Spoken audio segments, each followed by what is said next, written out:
you start setting that up. What date is it on?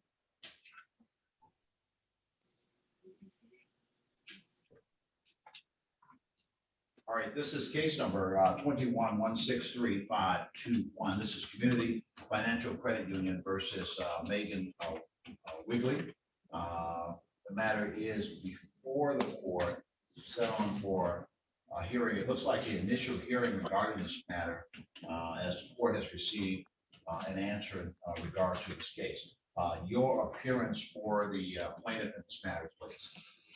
Good morning, Your Honor. John Mueller, appearing on behalf of plaintiff. And good morning to you as well, Mr. Mueller. Mr. Mueller, if you will, your P number for the record, sir. P35413. All right, thank you, sir. And do I have Ms.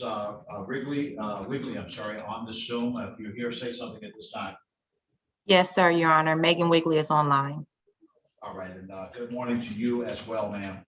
All right, so it looks like this is an action to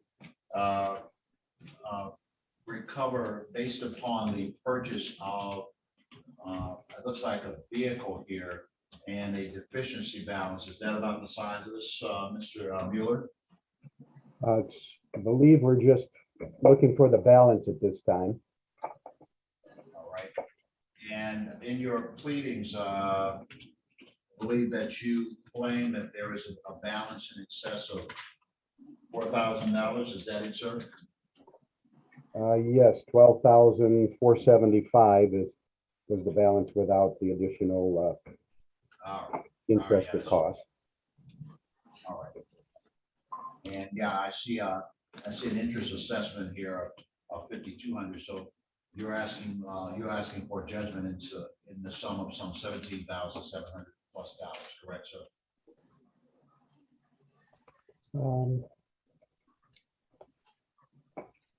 I don't see that it was quite that high. My complaint shows interest at 20. I see the principal. Well, I see the amount of 12,475.30. But then I saw another breakout that had some $50 almost in interest. All right. All right. So this had to do with the purchase of an automobile. Is that correct, sir? Yes. Yes, sir. All right. So Ms. Wigley, I've received your answer regarding this matter, and it looks like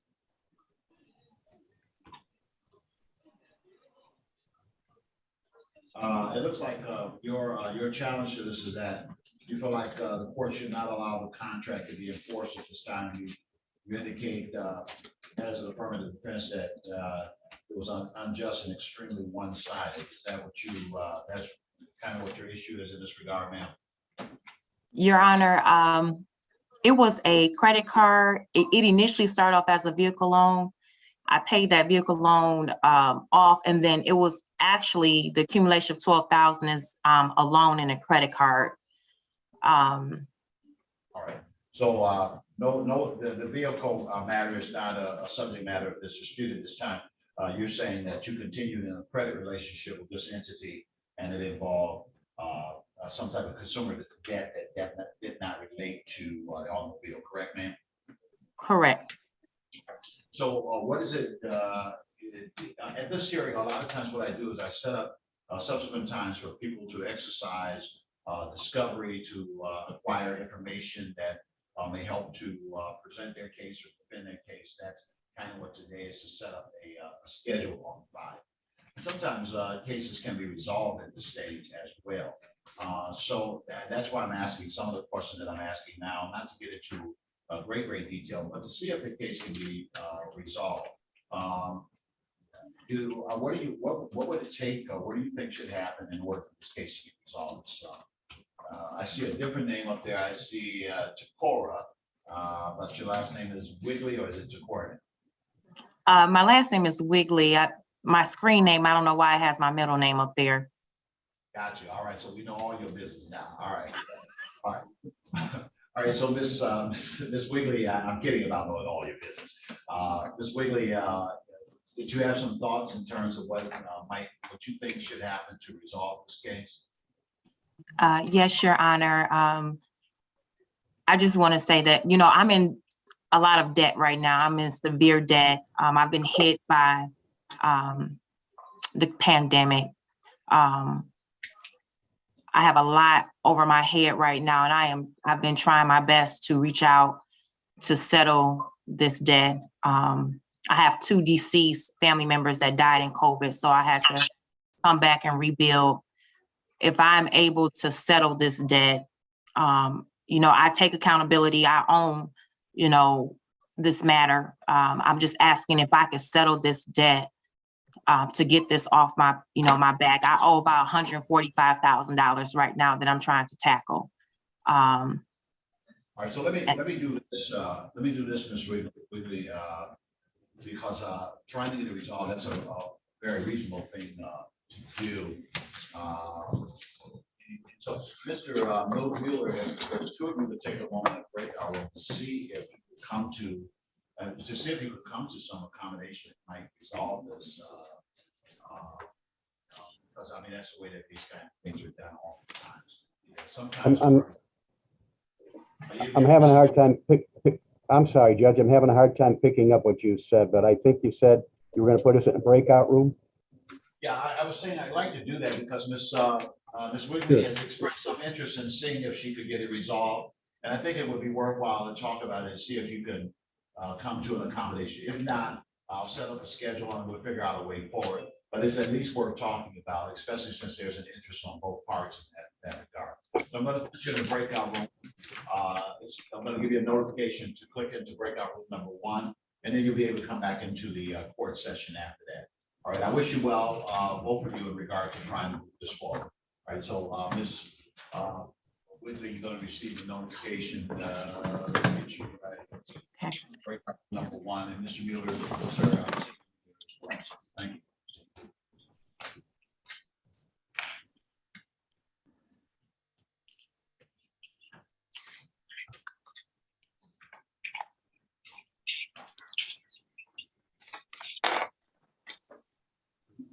And Mr. Patterson, what's the last 4 on the one that you're on, sir? It's on matter last 40461, Precise MRI of Michigan versus Detroit. This is case number 21-160461. This is Precise MRI of Michigan PLLC versus City of Detroit. The matter is before the court, set on for a general hearing on today's date. For the plaintiff in this matter, if you're present, plaintiff, your appearance at this time.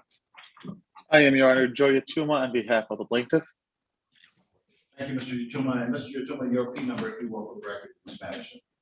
Sure, P80627. All right, thank you, Mr. Yatuma. For the defendant, City of Detroit, your appearance at this time, sir.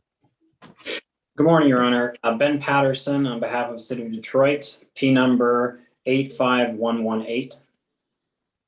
All right, thank you, respected counsel, and good morning to the 2 of you. All right, so I do see, of course, some filings and special offenses and requests for compulsory joinder or et cetera, et cetera. Have the 2 of you had opportunities to talk and to see what kind of schedule might be needed in this matter, or if you could resolve it, Mr. Patterson? No, Your Honor, we have not. All right. So why don't we do that? What do you think is needed? What do you need, Mr. Yatuma, to go forward? Have you received any initial disclosures? Any discovery take place yet at all? No, we have not, Your Honor. All right. So this looks like a provider claim under the no fault law. But this is about Mr. Yatuma. That is correct. So Mr. Patterson, 60 days of discovery in this matter. What do you think, sir? I think that would make sense, Your Honor. All right, so I'll go ahead and set it up on a 60-day schedule. It will actually bring you back a little bit past the 60-day window. Discovery will remain open until the next action date. We're going to give you that next action date in just a few moments. What, February? So like March, you want the first week, like March 8th?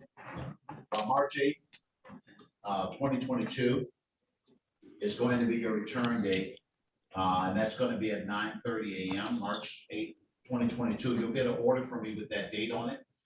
Discovery will remain open through that date.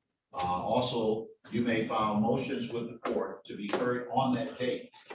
Any motions that you file, whether it's positive or not, you can file motions to be heard on the 8th of March, so long as you allow the other side at least 7 days before the hearing an opportunity to respond. All of that will be in my order, that even if the times are shortened under the court rules, and so long as you file your motion, allowing the other side at least 7 days to respond before the hearing date, I will hear the motion on the 8th of March. And any other issues, if you have additional discovery issues at that time, if you need more time, you can address that on the 8th of March. Again, that date, if you feel that you have enough information that you'd like to bring a motion before the court, whether it's positive or non-dispositive, I will hear it on the 8th. Just make sure you give the other side at least 7 days opportunity to respond to your motion prior to the hearing date. So set your motion on the 8th. I'll hear it on that date. Just give the other side sufficient time to respond, right? I'm not addressing a witness list exchange and things of that nature at this time. We'll take care of those things in due course. We'll review this on the pretrial conference date, that is March 8th, 2022 at 9:30 a.m. And again, you will get an order from the court, a scheduled order from the court with that date on it, as well as with the information regarding valid motions. You'll get that. All right. I wish you well, gentlemen, and we'll see you on the 8th of March. Thank you, Your Honor. Thank you, Your Honor. Got Have it. a good day. Good day. Good day to both of you.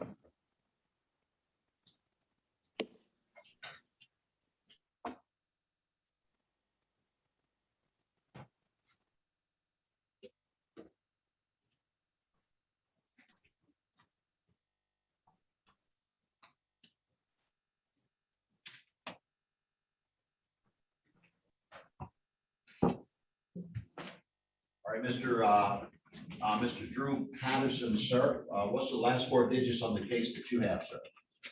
I'm afraid you'd ask me that. Your Honor, I have it. My name is Dalen Hanna. I'm plaintiff's counsel. Thank you. It's 5595. All right, just one moment, sir. All right, this is case number 21145595. This is AZ Electrical Engineering Incorporated versus James Jenkins, Linda Sims, and Jenkins Construction Company. This matter is before the court for a review hearing. There was some talk that the parties might be in position to resolve the matter and needed additional time. For the plaintiff, your appearance at this time, sir. Good morning, Your Honor. May it please the court. Dalen Hanna on behalf of AZ Electric, P81533. All right, thank you, Mr. Hanna. Good morning to you, sir. And for the defendant in this matter, defendants, you may at this time, counsel. Drew Patterson on behalf of the defendants, P18690. Thank you, Mr. Patterson, and good morning to you as well, sir. Good morning. So somebody go ahead now and update me on this. But the biggest note that jumped out to me on this was that it was a pending settlement. Well, let's see where we are. We were going to attempt to do that, and I just haven't been able to get my client together with Mr. Hanna's client and face-to-face resolve this, because I think that's truly what it's going to take. At least from my perspective, I don't see my client listening to me terribly much about trying to talk about settlement of this. There are some other cases that seem to relate. Mr. Hanna's client, I think, has sued the owner, and I don't know the status of that, but over some of the same monies that are in dispute between these two parties. They've done several different projects together, and my client offset an overpayment on one against the income on the other, and that's what's the subject of the other lawsuit, I'm presuming, by Mr. Hanna's client. And I don't know the status of that, other than there was a default entered against the owner at one point. I don't know if Mr. Hannah is familiar with that one or not, but. Yeah, if I could briefly respond, Council. Sure. Just Go as ahead, Mr. background, I'm sorry, Your Honor. Yeah, I was saying, go ahead, Mr. Hannah. And forgive me, I don't have my video on because I'm not suited up because I got to the office today and there's no power. So please forgive me for that. Understood, sir. As background for the court's consideration, the defendant is a construction company. My client's an electrical contractor. And so they have a lot of dealings together and a lot of various projects together. So our position is that this debt is still valid. It's still owed. It's for a particular account. The issue is the defendant is trying to commingle issues and say, well, we paid you for something else, so that should apply to this debt. And my client, rightfully so, is saying, no, let's keep things separate. If you paid us for something else, or if you're claiming you overpaid us for something else, that's fine. We can address that issue separately from this issue. You owe us money here and now on this contract. And so that's all we're trying to do. Counsel for defendant has been very courteous and professional in trying to bridge the gap and trying to get his client, to meet us somewhere in the middle. But $0 is not in the middle for us. And unfortunately, that's not acceptable to my client. All right, so it sounds like there's a mixture of communication and accounting issues. And that if we can bridge those two issues, that this might get resolved. Any thought that it might help to actually come down to the court? I mean, I could do it in a separate Zoom at a separate time where there's no other activities, or the parties could come here to the court, and I would take out some time for us to try to drill down on what the challenges are, and obviously some part of this is that there's a separate accounting approach to this. Sounds like Mr. Hannah's client says that we perform the service and we bill under that account, and we don't mix those accounts with other accounts. It sounds like the plaintiff is saying, well, we overpaid on one account, and so we need to account for that overpayment. Those things can be resolved in some kind of way, and obviously geometrically is shortest distance between 2 points of a straight line. So we have to find the straight line in the zigzag here. So I'm willing to weigh in on that and allow the parties to lay out their claims before me in somewhat in an informal kind of way, and see if we can get to the finish line. Your Honor, I think that would be very useful. As Mr. Hannah probably knows, 99% of the disputes on these construction projects get resolved in the weekly job meetings, and this one, for whatever reason, did not. And I do think a face-to-face or private Zoom with the clients present might actually help resolve this. Your thoughts, Mr. Hannah?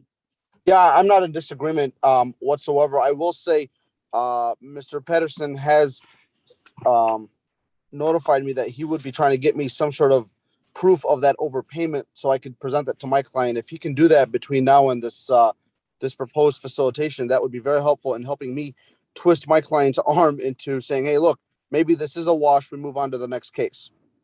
Right.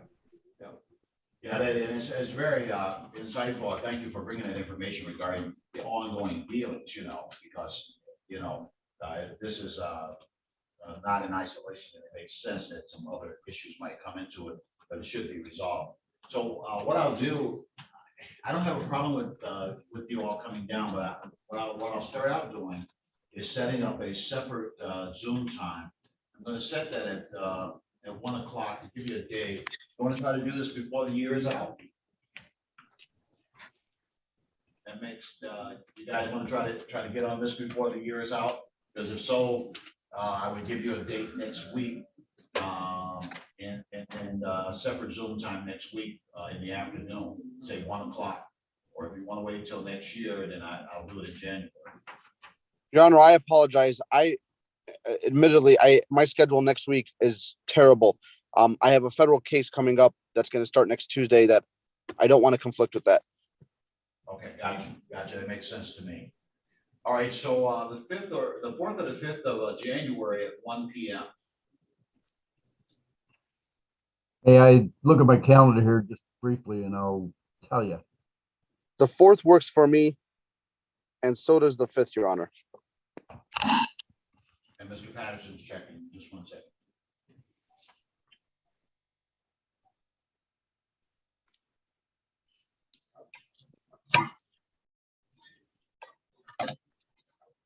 And Ms. Wiggly. Yeah, they both work. All right, very well. So let's go ahead. We'll go ahead and set it on the 4th at 1 p.m. Madam Clerk. Mhm. All right. Yeah. Okay. So I'm setting up a separate Zoom time with the requirements that that the stakeholders be present. So you need to let your clients know that I need all the stakeholders present at that 1 p.m. Zoom on the 4th of January. And I will generate a notice today in that regard, but you already have the date 1/4 at 1/4/22 at 1 p.m.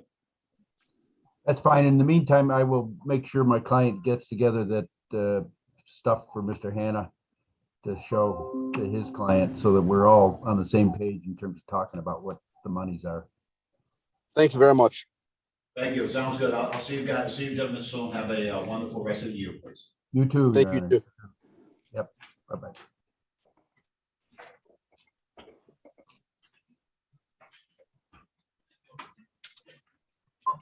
All right, we're back on the record regarding community financial versus Megan Wiggly. The suffix on that is 3521. And welcome back, Mr. Mueller. Welcome back, Ms. Wiggly. Mr. Mueller, update me at this time, if you will, sir.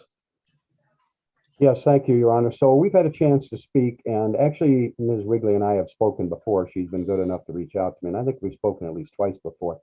Our issue has been we've not been able to reach a number that's satisfactory to my client and that she can afford. So what she's agreed to do is I'm going to email her some items I'd like to have from her to submit to my client to provide a better picture of her financial condition. Really, we're going to have a creditor's examination pre-judgment is what I explained to her. And she's agreed. I mean, obviously I can't force her to do it, but she's agreed and I think it'll help her position. And I'm going to email her some things I'd like to see. She's agreed to email them back to me. And if you could give us some time, we'll see if we can't get my client to agree on a number that she can pay and resolve this. Yeah, and those kind of things oftentimes may help in mitigation. Mitigation is adjusting the claim downward to try and figure out a way to get it resolved. Given that is an approach which I think is a reasonable approach in this situation, I will go ahead and grant an adjournment and find good cause for doing so. So I'm going to go ahead and set this up for a little bit past mid-January. So we'll be looking at the week of the 17th. I'll give you a specific date in just a moment.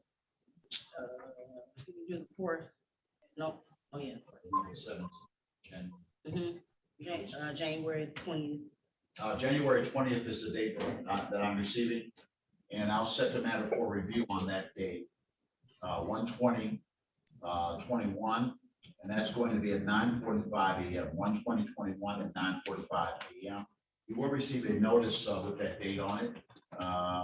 And in the interim, I understand that there will be exchange of information that is aimed at trying to find a way to resolve it and trying to find a way to support mitigation in this matter. All right, that makes sense to you, Ms. Wiggly? Yes, Your Honor. All right, and thank you to the two of you. I will get that notice out to you. And again, just note in your mind that date of 1/20/22, 9:45 a.m. We'll see you at that time. Thank you, Your Honor. Have a good holiday season. Thank you.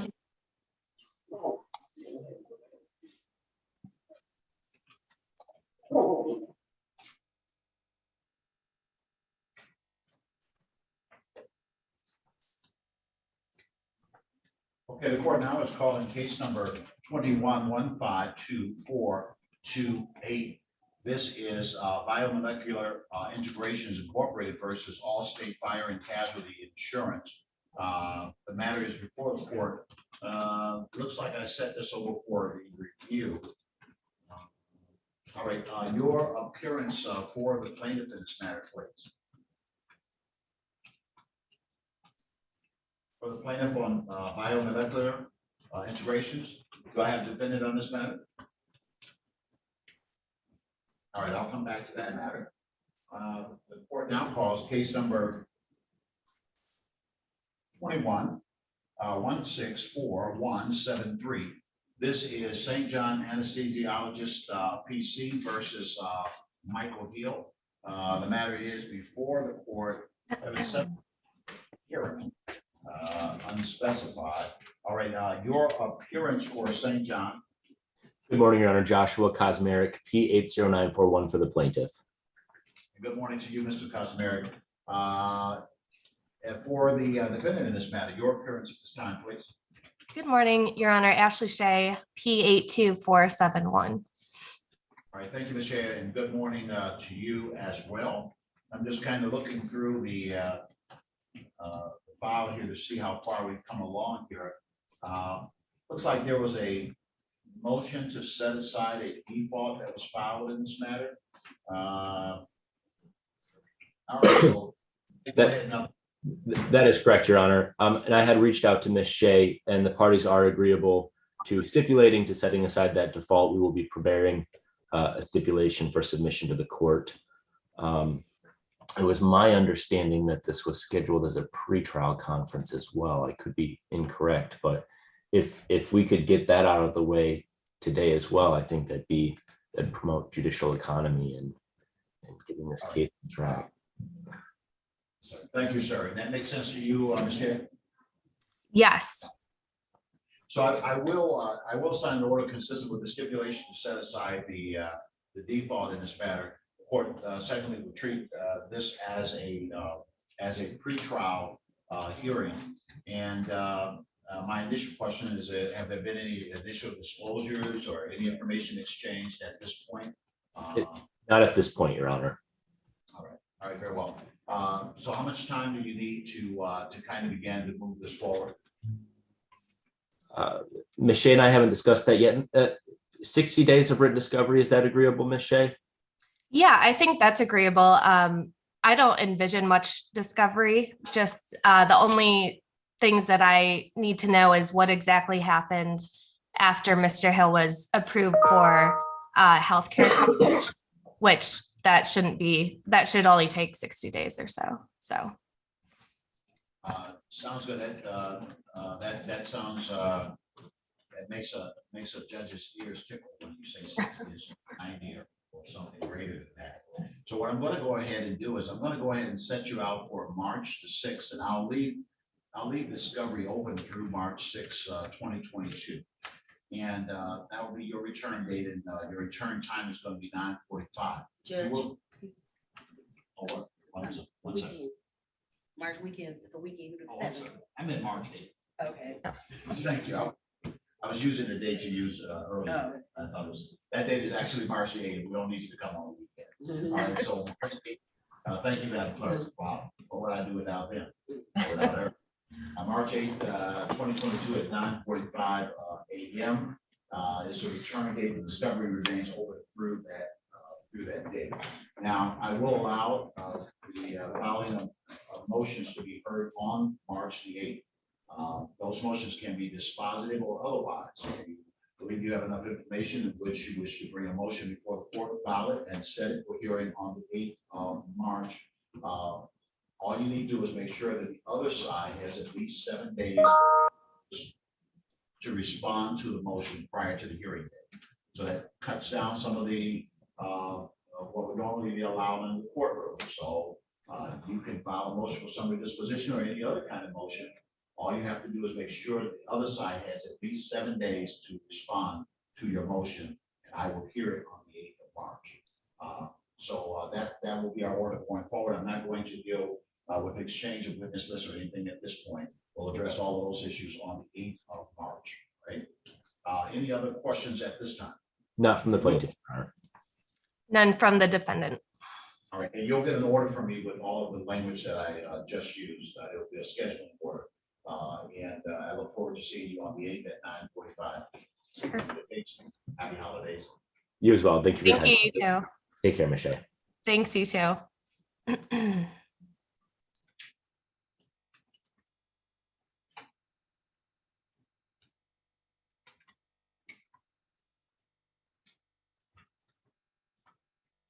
right, called the suffix 2428, but I'm not getting any response on that matter. Again, that's Biomolecular Integration Incorporated versus Allstate. I know that they've been in front of me a couple of times, and I do see in the file where it is scheduled for this rep Zoom.